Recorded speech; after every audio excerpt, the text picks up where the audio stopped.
There is an organ sitting quietly inside your body right now that could be failing and you would not feel a single thing. No sharp pain, no obvious alarm, nothing that would make you stop what you are doing and call your doctor. It does not announce its distress the way your heart does. It simply begins to break down from the inside, slowly and silently, while you go about your perfectly normal day. You eat breakfast. You go to work. You sit down to a big dinner in the evening.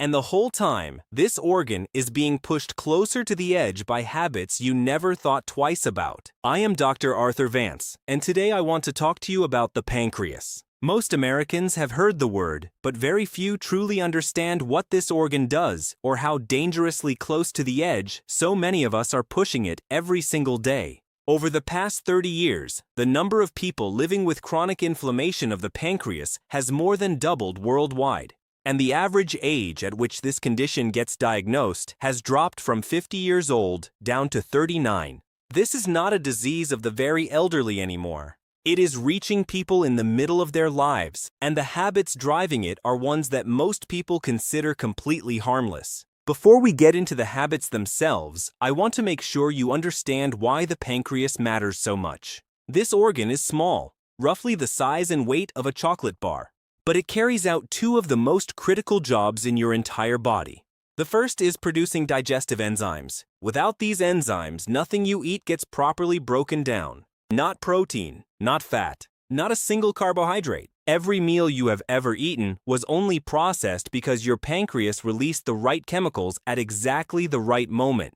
The second job is producing insulin, the hormone that controls your blood sugar. When insulin production starts to fail, blood sugar rises and begins quietly damaging your blood vessels, your nerves, your kidneys, and the back of your eyes. Here is the part that makes this organ uniquely vulnerable.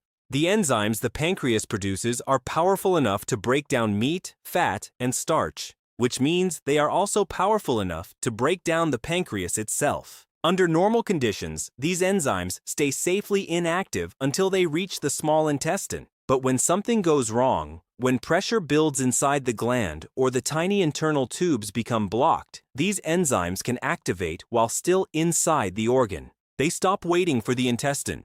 They begin digesting the pancreas from the inside out. And the 5 habits I am about to describe can each trigger this process quietly, over years, long before anything obvious appears. The first habit involves what most Americans eat and drink within the first 30 minutes of waking up. A glass of orange juice, sweetened instant oatmeal, white toast with jam, a sugary coffee drink from the drive-thru. These are not unusual breakfasts. They are the American standard. And what they do to your pancreas every morning is one of the most consistently damaging things possible. Here is the physiology. You wake up after 7 or 8 hours of sleep. Your blood sugar is at its lowest point of the day. Your pancreas has been resting all night. And then you immediately pour a large dose of fast-absorbing sugar directly into an empty stomach. Packaged juice and sweetened cereal hit your bloodstream almost instantly. Blood sugar spikes sharply. The pancreas receives an emergency signal and immediately floods your system with a large surge of insulin, not gradually, not gently, all at once. Think of it like waking a sleeping person every single morning by throwing a bucket of cold water on them. Do that once and they recover fine. Do it 365 mornings a year for 10 or 15 years and eventually something breaks down. But that is only half the problem. At the exact same moment the pancreas is rushing out insulin to manage the sugar spike, it also has to release digestive enzymes because food just entered your stomach. One small organ simultaneously managing a blood sugar emergency and a full digestion response from a complete resting state. Year after year, until it starts to fail. The fix is simple. Begin your morning with 1 glass of plain warm water, sipped slowly about 20 minutes before you eat anything. Then when you do eat, make sure the first thing on your plate is protein or fiber. A boiled egg, plain cottage cheese, whole grain oatmeal cooked in water without added sugar. When protein or fiber arrives first, blood sugar rises slowly and steadily. The pancreas works at a calm, sustainable pace. No emergency surge. No double load on a resting organ. The second damaging habit is how often you eat and how much you put on your plate at one time. The pattern I see constantly is nothing or very little during the day and then one large meal in the evening. a full dinner with multiple courses eaten all at once. Everything that should have been spread across 3 or 4 separate meals arriving in one sitting. Think of the pancreas as a small pump designed to deliver fluid in a slow, steady stream. When a massive amount of food arrives all at once, that pump is forced to produce an enormous enzyme response immediately. The tiny tubes through which enzyme fluid flows fill beyond their capacity. Pressure builds inside the organ. Enzymes back up, and when they back up in that pressurized state, they can begin activating inside the gland itself. The same self-digestion process, triggered not by alcohol or disease, but by an ordinary eating schedule. There is an additional risk almost nobody mentions. When you eat infrequently and in large amounts, the digestive fluid stored in your gallbladder stagnates between meals and over time can form gallstones. The bile duct from the gallbladder and the pancreatic duct share a single entry point into the small intestine. If a stone becomes lodged at that shared junction, both ducts get blocked simultaneously. Pressure builds rapidly inside the pancreas. Acute dangerous inflammation follows. The solution is straightforward. Eat more often, but much less at each sitting. 4 to 5 small meals a day in portions no larger than 2 of your fists. Between main meals, a light snack, a glass of kefir, a small handful of walnuts, a small piece of fruit. This keeps the pancreas working in a gentle, sustainable rhythm without ever overwhelming it. The third habit involves a food combination that most Americans eat regularly and never think twice about. Think about a typical celebration meal. Rich, creamy side dishes, fried foods, and then dessert. A slice of cake or pie with layers of pastry and sweet cream. Fat and sugar combined in a single rich portion. That combination is one of the most consistent sources of stress on the pancreas in the American diet. When you eat fat, the pancreas produces a specific enzyme called lipase, whose job is to break down dietary fat, the heaviest digestive work the body performs. When you eat sugar, the pancreas simultaneously releases insulin to manage the blood sugar response. When fat and sugar arrive together in the same meal, the pancreas must perform both functions at full intensity at exactly the same time.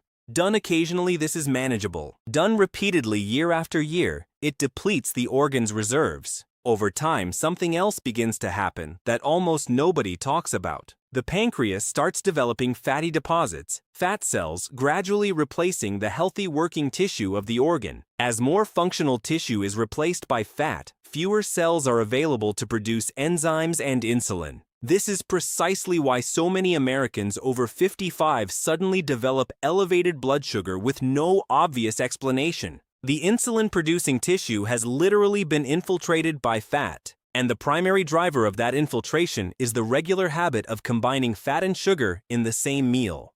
Cakes, pastries, ice cream, buttered sweet rolls, fried food followed by dessert. In all of these, fat and sugar arrive simultaneously. The rule that makes an immediate difference is simple. Do not combine heavily fatty and sweet foods in the same meal. Separate them. This single change immediately reduces the load on the pancreas every single day. The fourth habit surprises most people because it has nothing to do with food. It is about what you do in the 20 minutes immediately after eating. You finish lunch. It was satisfying. What happens next? The couch, or the recliner, or lying down to let the heavy feeling pass. This feels completely natural, and almost everyone does it. And it is one of the most consistent forms of daily damage being delivered to the pancreas across the country. When you eat, your pancreas releases enzyme fluid into a narrow internal tube that runs the full length of the organ and opens into the small intestine. This system relies partly on gravity. When you are upright, gravity helps the fluid flow in the right direction. When you lie down, gravity disappears.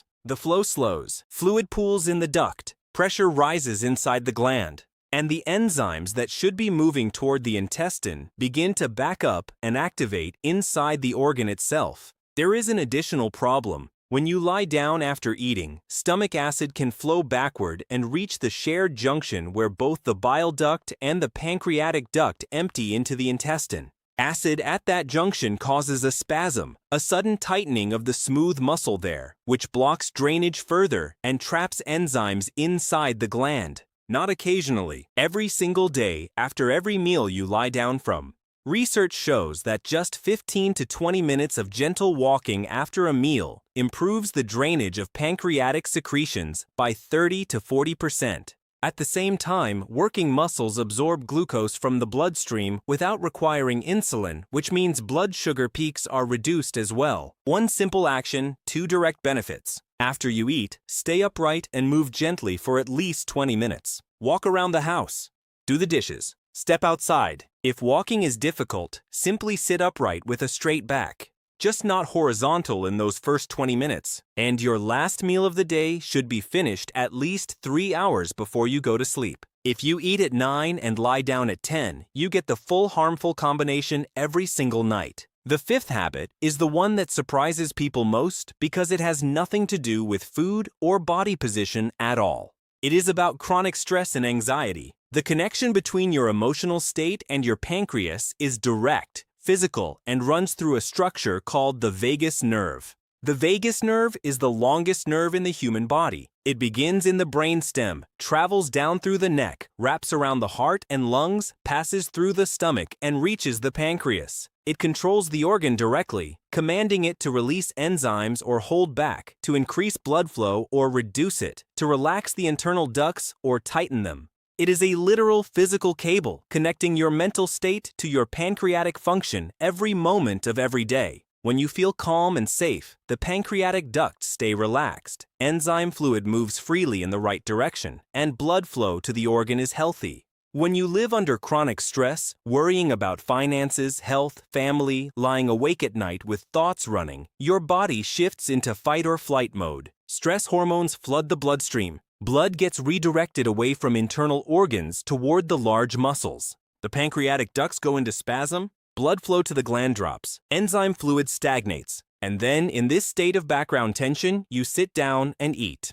The stomach receives food, but the pancreas is not ready. Enzymes are produced and released with difficulty. Food is incompletely broken down. The heaviness, the bloating, the dull ache under the left rib. Day after day, month after month, the tissue of the gland suffers from chronic oxygen deprivation. Cells die and are replaced by scar tissue. Research also shows that stress hormones directly stimulate the growth of nerve endings in inflamed pancreatic tissue, and those nerve endings then produce more stress hormones. Stress damages the pancreas. A damaged pancreas sends pain signals. Pain amplifies stress. The loop closes and feeds itself. The most practical tool for breaking this cycle is diaphragmatic breathing, belly breathing.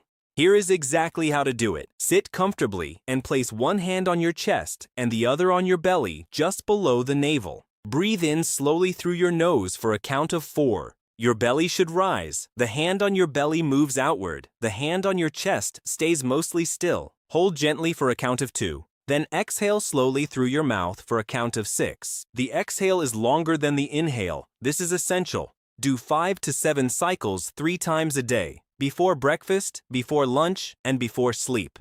The extended exhale directly activates the vagus nerve and switches the nervous system into rest and digest mode. Pancreatic ducts relax. Blood flow to the organ recovers. When you then sit down to eat, the pancreas is calm and ready. Now let me give you a simple 2-ingredient drink that costs almost nothing and directly supports pancreatic recovery. Flaxseeds and chamomile. When whole flax seeds soak in water overnight, they release a thick protective substance called mucilage. This coats the walls of the stomach and intestine, reduces the aggressiveness of digestive enzymes against inflamed tissue, and gently encourages the outflow of pancreatic secretions in the right direction. Chamomile is a natural antispasmodic. It relaxes smooth muscle in the internal ducts, reduces swelling, and decreases local inflammation. Together they form a complete system. Flax protects and coats. Chamomile relaxes and soothes. Here is the recipe. The evening before, place 1 tablespoon of whole flax seeds into 1 glass of plain water at room temperature. Leave them overnight for 8 to 10 hours. In the morning, place the glass on the lowest heat setting and add 1 chamomile tea bag or 1 teaspoon of dried chamomile flowers. Bring it just to the first tiny bubbles forming at the bottom, not a rolling boil. Remove from heat immediately. Cover and steep for 5 minutes. Remove the chamomile. Drink this warm in slow sips about 30 minutes before breakfast. Do this every morning for 14 days, then take a 1-week break and repeat if needed. Many people notice real relief by the third or fourth day. One important note: if you have gallstones, speak with your doctor before starting this drink because flaxseed mucilage has a mild bile-stimulating effect. Now, let me tell you about 3 signs on the surface of your body that may indicate your pancreas is already under serious stress. The first is tiny bright red dots on the skin of your chest, belly, or shoulders. Round, vivid, about the size of a pinhead, not itchy, not painful. Many people dismiss these as broken capillaries or age spots. They may actually be small vascular abnormalities that form when pancreatic enzymes leak into the bloodstream and damage the walls of tiny blood vessels. If you have a scattering of 10, 20, or 30 of them across your torso, treat that as a reason to get evaluated. The second sign is darkening of the skin at the back of your neck, in your armpits, or in the inner skin folds near your groin. A velvety, darkened texture that does not change with washing. This is directly connected to impaired insulin sensitivity and indicates the pancreas has been overworked for a long time. The third sign is persistently dry, flaking skin, deep cracks at the corners of the mouth, or severe cracking of the heels and elbows that do not improve with lotion. When the pancreas cannot produce enough enzymes to properly break down dietary fat, fat-soluble vitamins, including vitamins A, D, E, and K, stop being properly absorbed. The result shows up in your skin. You keep buying lotion and lip balm wondering why nothing helps? The problem is not your skin. If 2 of these 3 signs apply to you, ask your doctor for 4 specific tests. Serum amylase, which rises when pancreatic tissue is inflamed. Serum lipase, a more specific marker that rises when actual tissue has been damaged. Fecal elastase, a stool test that measures how effectively the pancreas is doing its digestive job. And glycated hemoglobin, which reflects your average blood sugar over the past 3 months and reveals whether insulin production is already compromised. Also ask for an abdominal ultrasound. If the report uses the phrase diffuse changes, do not file it away and forget it. That phrase means living tissue has already been altered. Bring your results to a gastroenterologist, a specialist in the digestive system, and come with your actual numbers in hand. Here is the complete practical summary of everything you can start today. In the morning, drink 1 glass of warm water 20 minutes before eating. Follow it with the flaxseed chamomile drink 30 minutes before breakfast. Then eat protein or fiber first. Never fast carbohydrates on an empty stomach. Eat 4 to 5 small meals a day in portions no larger than 2 fists. Never combine heavily fatty and sweet foods in the same meal. After every meal, stay upright and move gently for at least 20 minutes. Finish your last meal of the day at least 3 hours before sleep. And before each meal, do 5 to 7 cycles of belly breathing to shift your nervous system into rest and digest mode before food arrives. You do not have to change everything at once. Start with just 1 habit this week, the easiest one. Simply stop lying down after meals for 20 minutes. That change costs nothing and requires nothing. Within a few days, you will feel a difference. Then add the warm water in the morning, then the flaxseed chamomile drink, then smaller, more frequent meals, then the breathing. 5 changes over 5 weeks. Your pancreas responds faster than most people expect when the irritants are removed and the right conditions are put in place. Start today. Do not wait for the pain to appear. By the time this organ hurts, it has usually been struggling for a very long time.